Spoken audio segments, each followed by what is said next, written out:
there's anyone out there who's still using the term Oriental to refer to people of Asian descent, please stop. So the first thing is that this isn't true, right? Asian Americans are not succeeding because there is something inherent to us or our culture, despite what people like Amy Chua might think. The second thing is, it's not true that Asian Americans are this, undisputed success story. So when you start to drill down into Asian ethnic groups and you look at the rates of Southeast Asian communities, like specifically Hmong and Laotian and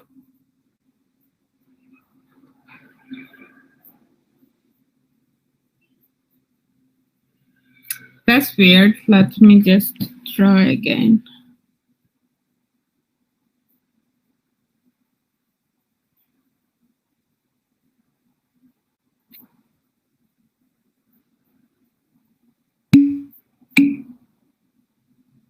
Burmese, they have among the lowest graduation rates from high school, among the lowest socioeconomic status, among the lowest college attendance. The model minority myth is hard to explain. It's the idea that Asian immigrants and their American-born children are smart, talented, hardworking, good at math and science. When you complain, people want to say, well, how thin-skinned could you be? Why are you politically correct? They're trying to pay you a compliment. Yet it's false flattery. It allows the whitewashing of the very real problems. It allows people to say, what are you complaining about? You're doing better here than you would in your homeland. Of course, not realizing that America is our homeland. It's a way to say that Asian Americans don't need any help and shouldn't be shown any solicitude. It also ratchets up racial resentment. The idea that you're hardworking and an overachiever suggests maybe you're too hardworking. You're an overachiever. You're getting more than your fair share. Why are the Asians taking over? They have all the seats at the prestigious institution, all the scholarships. They win every spelling bee and science fair and math competition. It's all these people named Kim and Yuen and Patel. Where are the real Americans?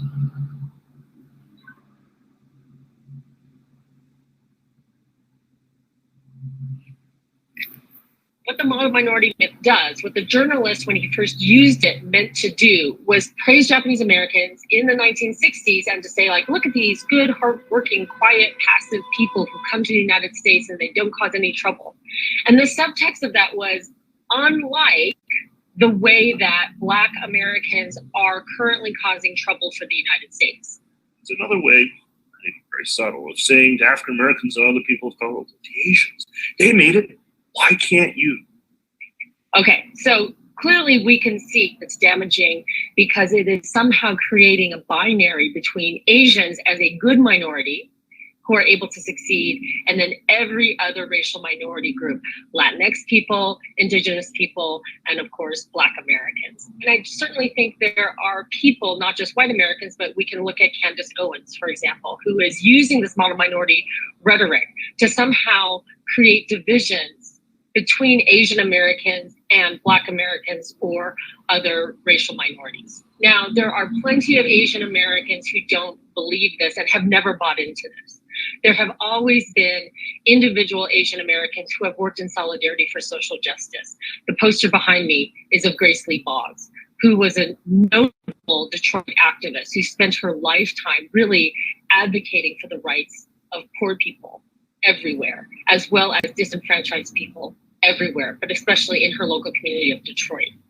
And then the other thing is that there have always been Asian Americans who are actively trying to resist the stereotype, who resisted the stereotype before the stereotype even existed.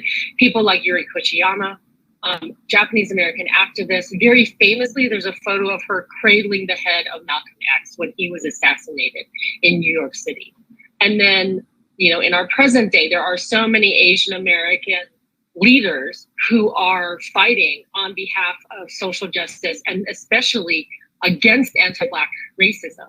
So I think we need to say this, not to discount the racism that exists in Asian American communities, because there is anti-Black racism that exists within Asian American communities, but we need to say this to show that the narrative is always much more complicated than people want to believe. For Asian Americans, there's been the perennial bewilderment in Black-white tensions. This color line, we're not. So I guess we watched like a good portion of the video. Do you have any comments? What do you think about this subject? Like, being a good immigrants or bad one.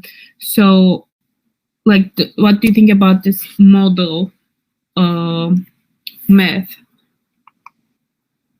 Any ideas?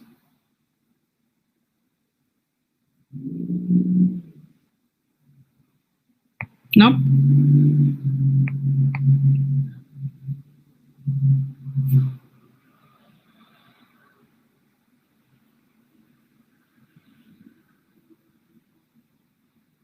So maybe as I said, we have 25 or 20 minutes left. So I just wanna give you a overview because it's as important. But we can maybe what we said is just the immigration policies are intertwined with each other. Is not a different subject, and this there are some also model myth about Asian Americans, and this it's all, as she mentioned, is there are it's basically creates a division between being a good immigrant or bad immigrant. Or also I'm just gonna I will end with this. There are 3 myths about undocumented immigrants, and it's I guess this that's important to mention. The immigration debate is filled with myths about undocumented immigrants. That's also a today's subject, right? We always talk about undocumented immigrants in politics and daily life and in the news. And the myth number 1 is they don't pay taxes.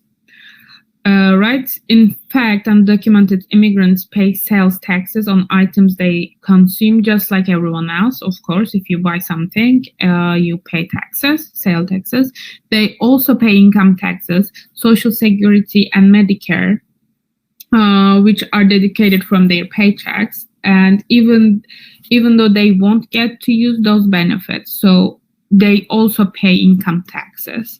So it's not the thing is they don't pay taxes. That's not true, because you have to pay sales taxes, and if you're an undocumented immigrant, or you also pay income taxes. And myth number 2, they steal our jobs.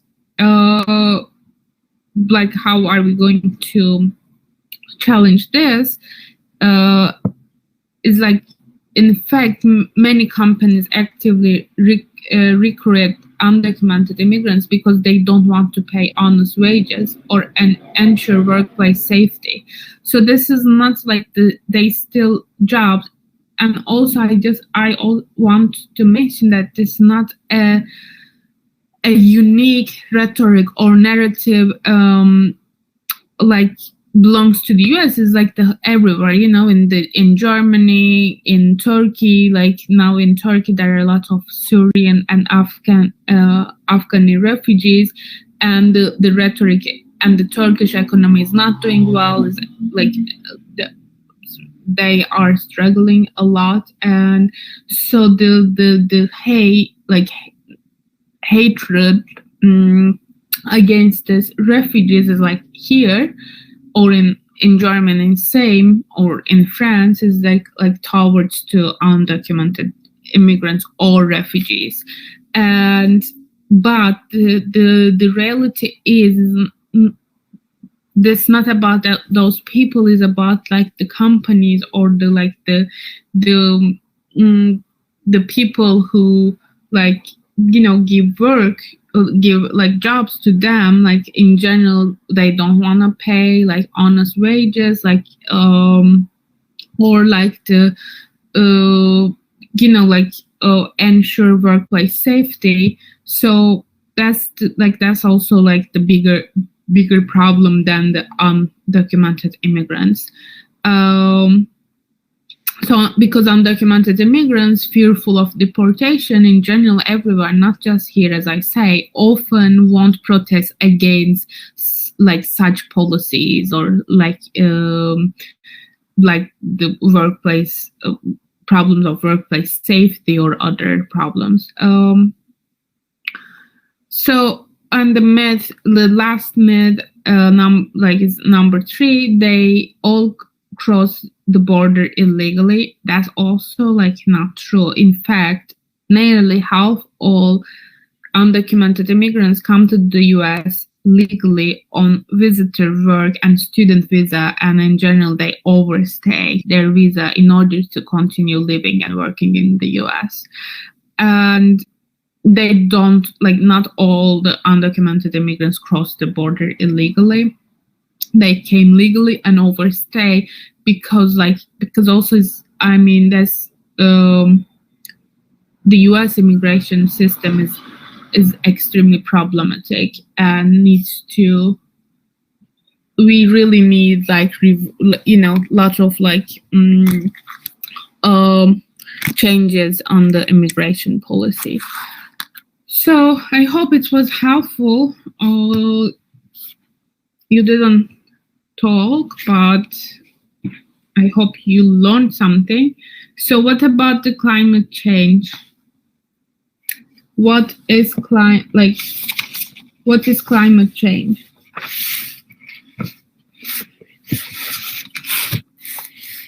Do you think that, for example, New York City is ready for any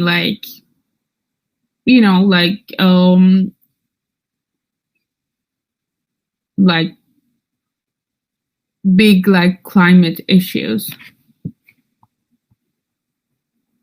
Or if you did the homework, one of the questions about Naomi Klein's this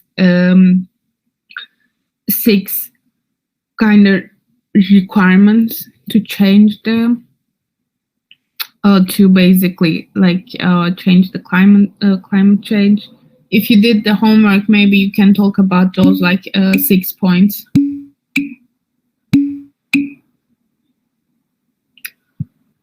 So New York City is certainly preparing for it, but I don't think we have a capacity yet. That's true.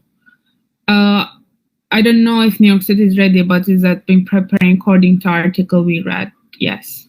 I mean, they're already doing it with many programs. So yeah, New York City is not a bad example, I think. As you said, has been preparing for it, but climate change is a very difficult subject to challenge. This is one of in the reading it said that they are trying to put in lot of work to help the climate change. They are planting trees in vulnerable areas for shade. Yeah, this is about the New York City article. What about Naomi Klein's the 6 points? Do you remember them? And making buildings reflective so the heat doesn't become severe. That's a good point. Anything else?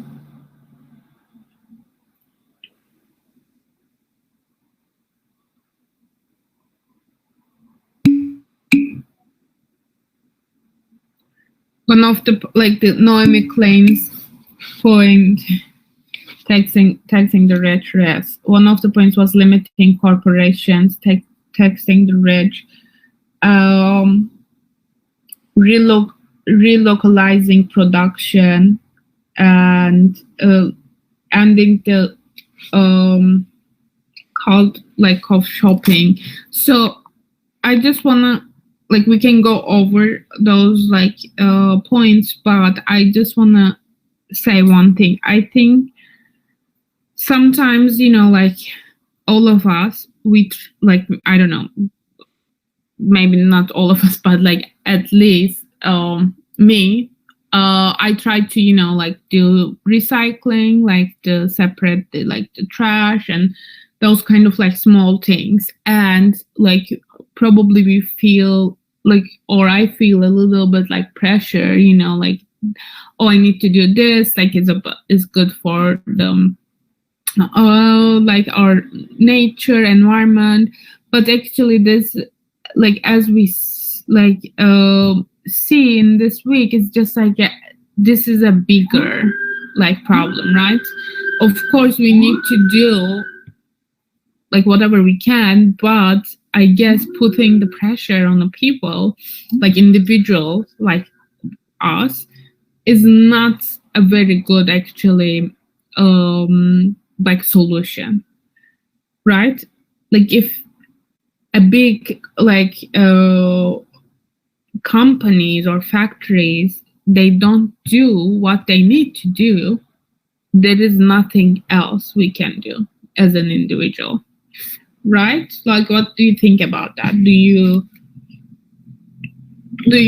feel the pressure from the it's not just from the government, like the government doesn't make the pressure, but it's like the whole, right? Like from the like activists or like this kind of pressure on people.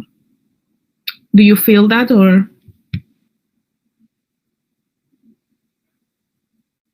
no?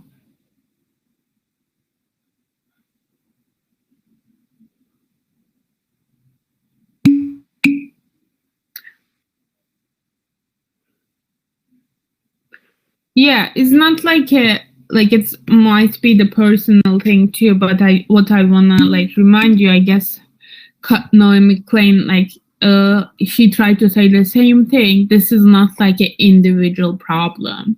So it's like if you don't recycle, actually, okay, it's not a good thing, but it's not a huge problem. Like there are like more things that the US, like as even not the corporation, as a country, like the big industrial countries like the US, like in Europe, the UK, like Russia, China, like the first they need to actually start doing is like it might help like in a better way than the recycling. I agree. I doubt that me using plastic straws is going to ruin the climate. Yeah, definitely. That's my point. It's just like, of course, plastic is bad. We don't need to use or like try not using, but it's not going to, like kill the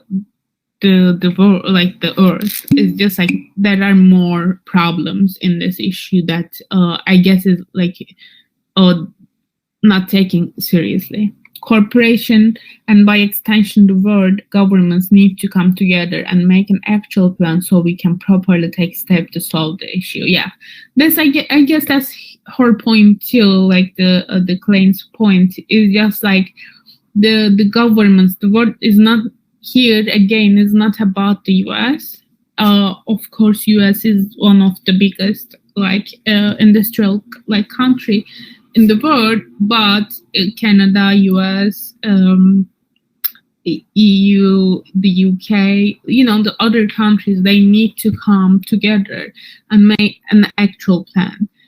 For example, maybe I'm not sure that you saw that or not, or there was like a G20, I guess, some like the world leaders meeting, and there in Italy, if I'm not mistaken. Yeah, it was in Italy, and they flew to Scotland, I guess, for an environmental conference or something, like another meeting with their basically private jets.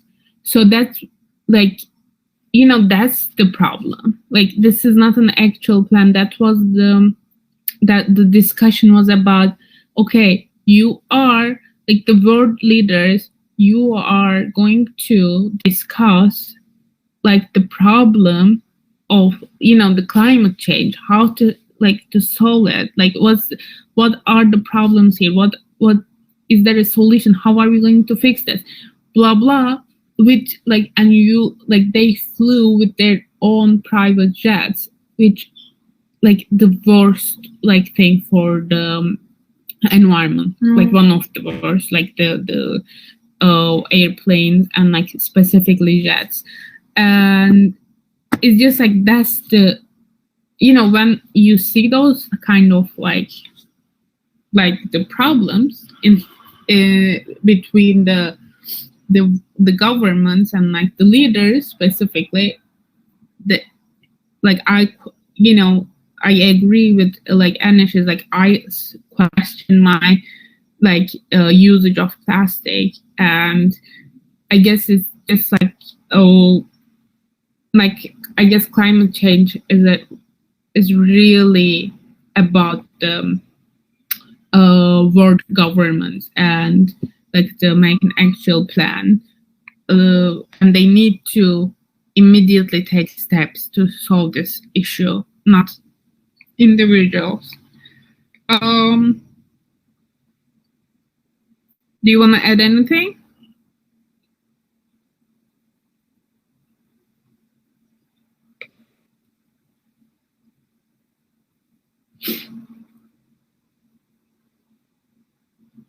So I talk about the 6 points. One is basically she said that reinventing the public sphere. So it's just this is one of them. So she says basically after years of recycling, carbon offsetting, and light bulb changing, it is obvious that individual action will never be an adequate response to climate change, what we basically told. Climate change is a collective problem and it demands collective action. One of the key areas in which this collective action must take place is big ticket investment designed to reduce our emissions on a mass scale. So what we talk about it, that's she calls this reinventing the public sphere. Remembering how to plan, that's also the what you mentioned, Anish, take step to the planning and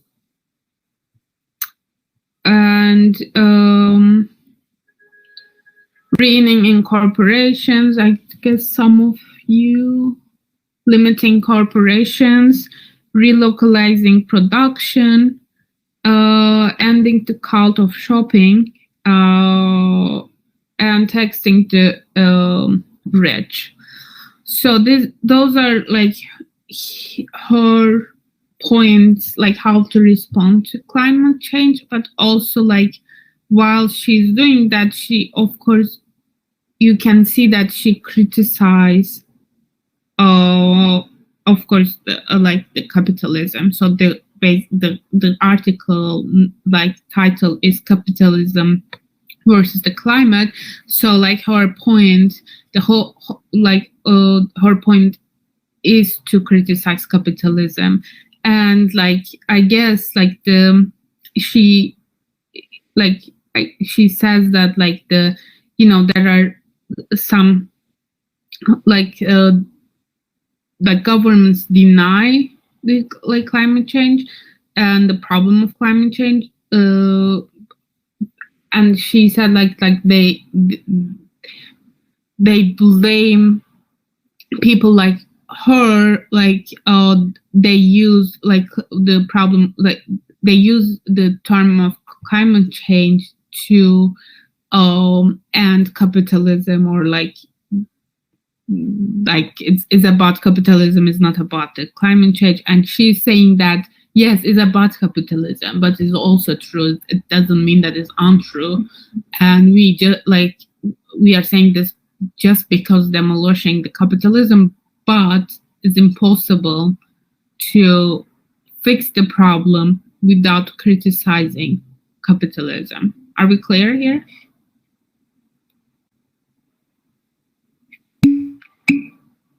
Any questions? Any comments about this?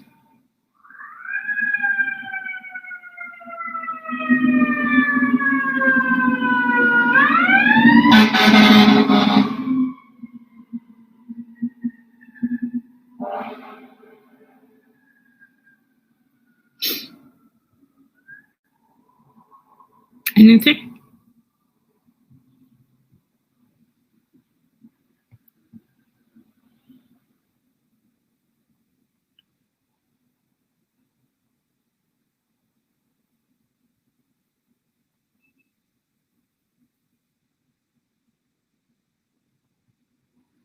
So yeah, I maybe want to quickly summarize what I say about the capitalism. I think is important, and I also saw that there is a point about this in your final exam sheet, and it's just she argues that even though deniers are wrong about the hoax, they are right that tackling climate change will require challenging capitalism. So she basically says that deniers, they actually are not wrong that thinking about we want to the activists like her want to challenge capitalism. So it's and she basically says it's impossible doing massive work or important work without challenging capitalism. So we can end here. I hope it was a helpful discussion session. I tried to cover 2 weeks. I also realized that you weren't so familiar with the immigrant week, so I think I'm happy that I did that. I hope it was helpful, and as I said, I will cover also the more concepts and terms briefly next week for the final exam. Okay, thank you, and see you next week.